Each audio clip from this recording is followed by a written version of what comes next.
بسم اللہ الرحمن الرحیم۔ السلام علیکم ورحمۃ اللہ وبرکاتہ۔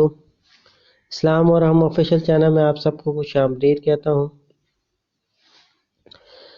سختی اور تکلیف میں وضو۔ حضرت ابو ہریرہ رضی اللہ تعالیٰ عنہ سے روایت ہے کہ رسول اکرم صلی اللہ علیہ وآلہ وسلم نے فرمایا، کیا میں تمہیں ایسی عبادت نہ بتاؤں جس کے گناہ مٹائے جائیں اور جنت میں درجات بلند ہوں؟ صحابہ کرام رضی اللہ تعالیٰ عنہ نے عرض کیا، یا رسول اللہ کیوں نہیں؟ اے اللہ کے رسول ضرور بتائیے۔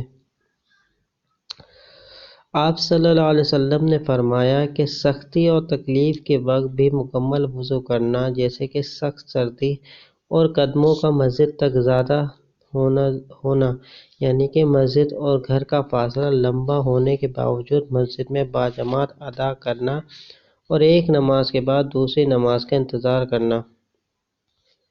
امید کرتا ہوں یہ چھوٹی سی ویڈیو آپ کو پسند آئی ہو۔ ویڈیو کو اپنے دوستوں کے ساتھ شیئر ضرور کیجیے گا، اور اب آپ ہمیں ٹک ٹاک، اسنیک ویڈیو اور فیس بک پر بھی فالو کر سکتے ہیں، لنک ڈسکرپشن میں موجود ہے۔ چلتا ہوں دوستوں، ایک نئی ویڈیو میں پھر آپ کے سامنے حاضر ہوں گا۔ جب تک کے لیے السلام علیکم ورحمۃ اللہ وبرکاتہ۔